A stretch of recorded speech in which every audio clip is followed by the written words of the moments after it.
Hey you guys, it's Peter, and welcome to my channel, Peterisms, where I tell stories of my life and just little things that I have learned as I have grown into the person that I am today. I just love this channel so much. I was just sitting here and I was getting so excited to read the meditations. I haven't even looked at them today, and whenever I sit down and I haven't looked at the meditations, I'm always like, okay, what is the universe going to say to me? What do I need to hear today? So I'm really excited about that, especially on the heels of me doing inventory yesterday with my sponsor. I did 9 hours of inventory with her, and we didn't even get done. We didn't even get anywhere close to being done, and but we did such like a dive into what's underlying things and patterns in my life, and it just, I don't know, I walked out of there last night. Well, she was so sweet. She made like a tray of like cheese and what else did she have on there? She had like vegetables and onion dip and little Reese's cups and stuff, and crackers, and then she had like nacho cheese dip and pretzels with peanut butter because she knows those are my favorite, and Diet Cokes, and she made me a coffee, and her little dogs were running around, and she had candles lit everywhere, and it was just like this very spiritual night, and I just had such a great time with it, and I was very nervous going into it too, And it was interesting because I walked out of there and I just was like, oh my God, like I look at so many things in a different way today, and it was just really, really powerful. And I was actually thinking about it yesterday when I was making my list for my videos. Well, I made my list yesterday before I went over there, and of the things I wanted to do today, the videos that I wanted to make. And on this channel, I usually just write meditations because, I'm going to read the meditations. But it was interesting because I was thinking about going into March 1st, and I was thinking about back in the day that my mom, I think this is something that people used to do. We don't do this as much anymore. But do you remember, like, well, maybe they do. We don't do this, but the whole spring cleaning idea. And I can remember, March is still very cold in Indiana, or it can be. But usually by April 1st, it's pretty nice outside, which I'm so excited. It's like we've got March, April, May, and then it's summer again, and I'm so excited. And so it seems like we're getting there closer and closer, But I remember back in the day, my mom would do like this extensive spring cleaning that would last like 2 days. And it would usually be on a day that, wasn't super warm but not super cold. And she would open all the windows, and I was actually thinking about this because I was talking about taking a nap when I would come home from school. And my mom would wasn't an air conditioner kind of person. She would always turn the air conditioning off if it was cool enough, in the evenings. But when she did spring cleaning, she would open all the windows in the house. Literally, she'd crank them out. We had those crank windows. She would open every window in the house, and we had a lot of windows. And, then she would clean all the windows. I mean, like soap and water and all of it, in the windows. And the screens even, take the screens out the window and clean them. Vacuum everything, dust everything. And I can just remember that smell. And my mom always used, she would use bleach and water or soap and water, and then that lemon smell that she would use as well. And that was kind of like this old school thing of cleaning floorboards, and really making sure that the house is, the way it needs. And I can remember she would also put away her winter clothes and bring out her spring and summer clothes. A lot of people still do that. I kind of do that with sweaters and shorts and stuff, but so and then she would get rid of all the stuff that was from the winter, from that's when you get rid of all of the if you haven't taken down your Christmas tree. Alex and I were noticing this the other day. It's people still have their Christmas trees up. It's March 1st, okay? I'm afraid to tell you it's March 1st. Christmas is long gone. We're getting closer to coming up on Christmas again than Christmas being here. So, but I was thinking about this whole idea of spring cleaning, taking inventory, taking stock of what you have, and getting rid of those things that you don't. And it's this idea of maybe kind of doing spring cleaning, a mental, emotional spring cleaning as well, of all of these things that we've had in our head for a long time. And I wrote down these notes, and it was interesting, going into inventory, that's what I was thinking about, of all of these things that need to be cleaned off, and brightened, and being able to use them again, turning, I guess sometimes we turn, taking our defense mechanisms and turning them into assets, if that makes sense, or, and I'm trying to think of an example of that, but, and getting rid of those things that are not assets for us anymore, throwing them out, cleaning up the house, cleaning up ourselves as a house, and getting prepared for, better weather ahead. And I think that's what we all should be doing on a regular basis, is continuing to, clean up ourselves, you know, so that emotionally and mentally, so that we're the best versions of ourselves that we can be for us, you know, so that we function the most, so that, you know, it's not just about like smelling clean and looking clean. It's about, you know, acting the best. And, you know, I can remember my mom back in the day, she would do things like, that was when she would like do a major cleaning of the oven or the stove and take everything out of the refrigerator and throw everything away that she didn't want anymore, and in the cupboard and in the pantry, you know, getting rid of everything that she didn't want anymore. And that's kind of similarly what we do, you know, in recovery, but you don't have to be in recovery to do that, you know?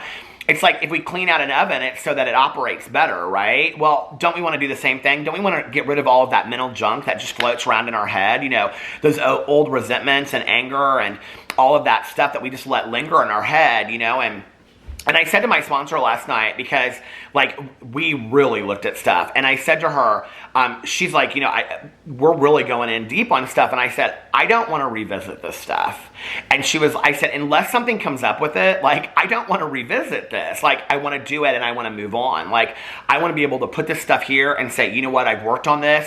I've grown from this as a human being. I've learned a lot about myself from this, and now I can operate better, like a clean stove or oven. I can operate better in my life as a result of having taken a look at this. But like I don't want to continue to have this stuff lingering in my head. I want to get it done. I want to look at it. I want to clean it out, and then I want to move on. You know what I mean? Or move through it. And that's part of how I move through it, is by looking at all of that stuff. And mostly like an inventory, you look at your part in it, right? So it's like taking a look at all of that stuff, taking mental stock of what's going on in your head, like what's floating around, what's holding you back, you know? It's like, if the oven isn't clean, it's probably not operating the best ever, you know? And it's like, what's holding you back in the same way that a dirty oven would? What's holding you back from making the best cake, so to speak, you know? And I think, don't we all want to like be operating at our best? And so to do that, we have to kind of get rid of that junk, you know?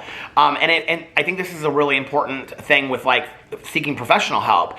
If you're having a really hard time getting that junk, and it's just you're coming up and you're stuck and it's over and over. It's like if you're having to clean the oven once a week, it's maybe time to get a new oven. You know what I mean? Or it's maybe time to have somebody professionally come in and look at the oven and go, this is why it's not working, you know?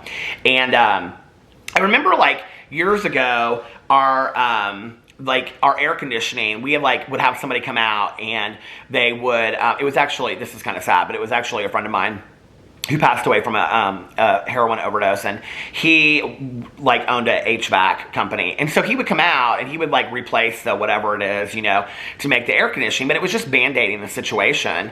And then all of a sudden, like our air conditioning, just like on one like July or August, I can't even remember, it was so hot though, it just went out, you know? And I remember we didn't like know what to do, and we called, and he had passed away, and I miss him so much. But so we called somebody to come out and look at it, and it was like, because I can remember he came out here one time at like 3 o'clock in the morning when our air conditioning broke, and fixed it for us and everything. And he said to me that last time, I'll never forget this, he said, you're going to have to replace this whole air conditioner and furnace. Like, it's about done. And I was like, no. We can spring clean it again. We can spring clean it again. We can spring clean it again. And guess what? There was the day that we couldn't spring clean it anymore, you know? So we had to call somebody out here, and then they told us we had to replace our entire furnace and air conditioning, which was so expensive.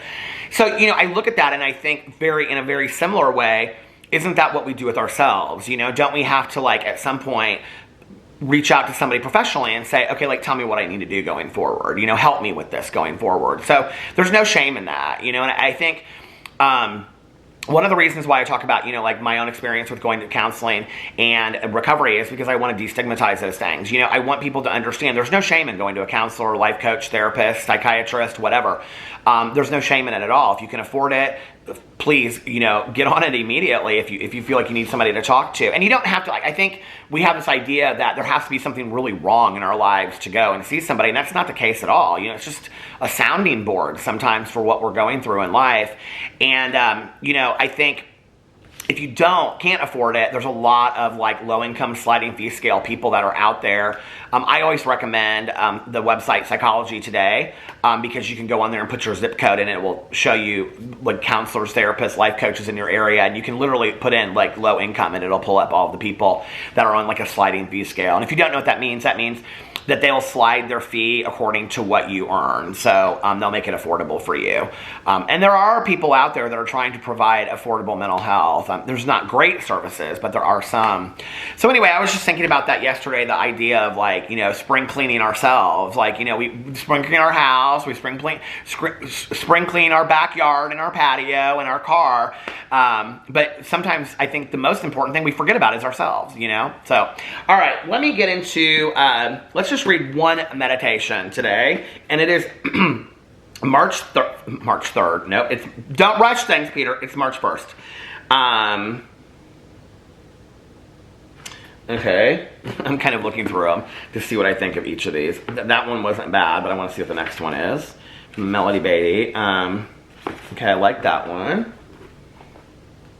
Let's see. Ooh, May. I went right to May. March 1st.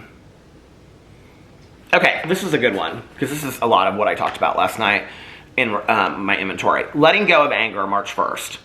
In recovery, or March 1st, letting go of anger. In recovery, we often discuss anger objectivity. Yes, we reason. It's an emotion we're all prone to experience. Yes, the goal in recovery is to be free of resentment and anger. Yes, it's okay to feel angry. We agree. Well, maybe. Anger is a powerful and sometimes frightening emotion. It's also a beneficial one if it's not allowed to harden into resentment or used as a battering ram to punish or abuse people. Anger is a warning signal. It points to problems. Sometimes it signals problems we need to solve. Sometimes it points to boundaries we need to set. Sometimes it's the final burst of energy before letting go, or acceptance settles in. And sometimes anger just is. Doesn't have to be justified. It usually can't be confined to a tidy package, and it need not cause us to stifle ourselves or our energy. We don't have to feel guilty. Whenever we experience anger, we don't have to feel guilty. Breathe deeply. We can shamelessly feel all our feelings, including anger, and still take responsibility for our behaviors. I will feel and release any angry feelings I have today. I can do that appropriately and safely. And I really like that meditation. Anger is something I've worked so hard on in the last couple years, especially like the last 5 years. And I would say, if I had to pick several emotions that I led with on a regular basis, anger is one of them. And anger is really a secondary emotion covering up hurt feelings. It's when I feel that somebody hurt me in a certain way. It's like resentments or something hurt me in a situation. It's like resentments are unfulfilled expectations. It's when, I believe that a person or a situation should have turned out a certain way, or somebody should have acted towards me a certain way that didn't, right? And typically my response to that is anger. How dare you? Why didn't it turn out this way? You owe me this, you owe me that, right? Well, that's all kind of irrational. Justified anger is when something has happened to you and you absolutely have a justifiable reason to feel that way, right? Well, there's a lot of things in life that we can, and a lot of them are very dark things that you absolutely have every right in the world to feel justified in being angry about, right? But in the long run, who does that hurt? Would you rather look at those situations and say, these are my feelings attached to it. These are my emotions. This is what I'm going through, right? This is why I am this way. Or do you want to stay stuck in anger? I don't want to stay stuck in anger anymore. I don't want to stay stuck in anger because then I react to people and respond to people in anger. They don't hear what I'm saying. They only hear the tone of the anger. And it's hurtful, and I don't want to be that. I want to be a light in people's lives. I want people to want me to be around. I want people to say, hey, Peter Monn is a really nice guy. I really like him, I don't want to be this hurt person that hurts people. And so that was something that I really worked on letting go about 3 years ago. And it was interesting talking to my sponsor last night, because she was like, pat on the back, but she was like, you're so different than you were when I first met you, She was like, you were kind of like, had a lot of anger, and, it was like you wanted somebody just to validate your anger. I think that's so powerful in this life, right, is that we want somebody to say, yes, you have absolutely every right to feel angry about this, and you should, okay? But here's the problem with that. Is that then that allows us or enables us to continue to be angry and live in anger.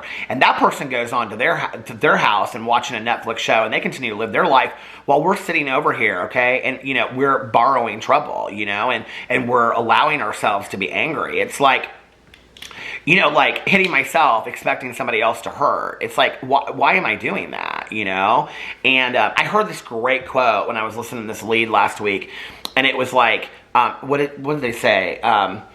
taking somebody else's temperature to see if I'm sick. You know, it's like, why are we letting people rent space in our head for free? Why are we letting situations in our head rent space? Why are we letting situations rent space for free in our head? You know, it's like, at some point you have to make a choice. Am I going to work through this, or am I going to stay stuck in this?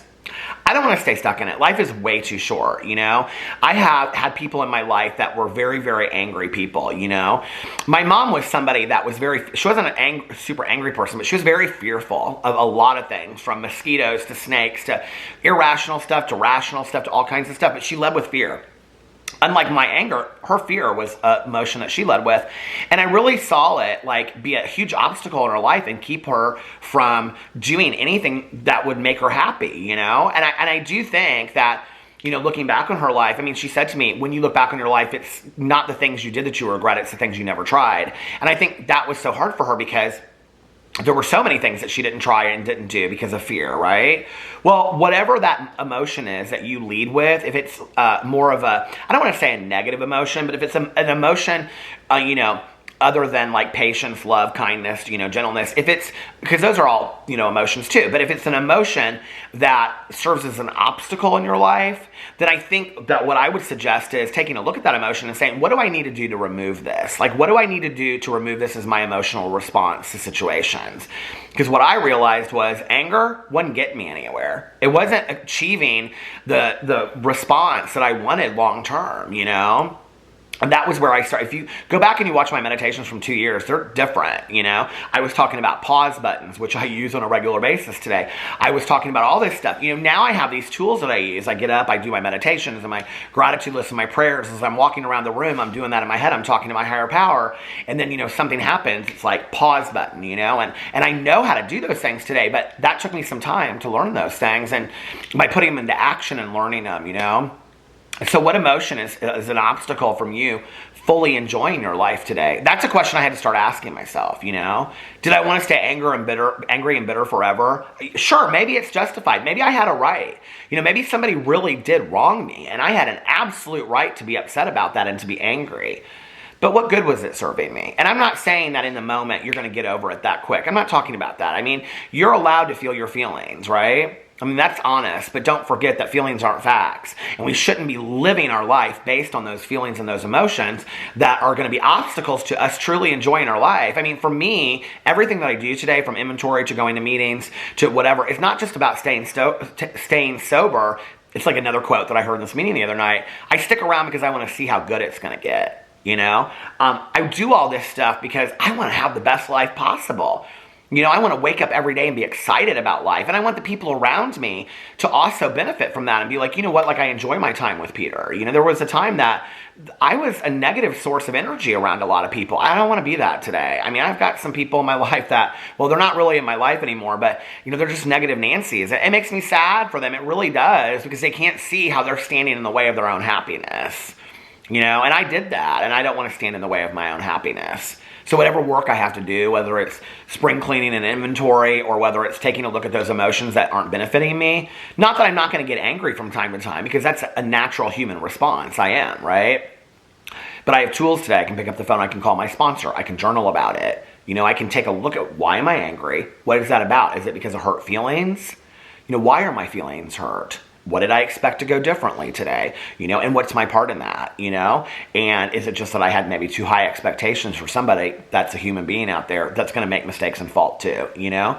So anyway, it's about looking at all of that so that I can live the best life today that I possibly can. And I want that for all of you too, as well. So, you know, ask yourself, okay, well, what's standing in the way of my happiness today that I have control over? Not that all these people do, but that I have control over. And what can I do, if there are things that you can do about it, what can I do to change that so that I have a better outcome and I have a better life? Because isn't that what we all want? It's the best life we possibly can have. I mean, I hope so. Anyway, let me know what you think about that meditation. I love you guys, and I'll see you tomorrow. Bye.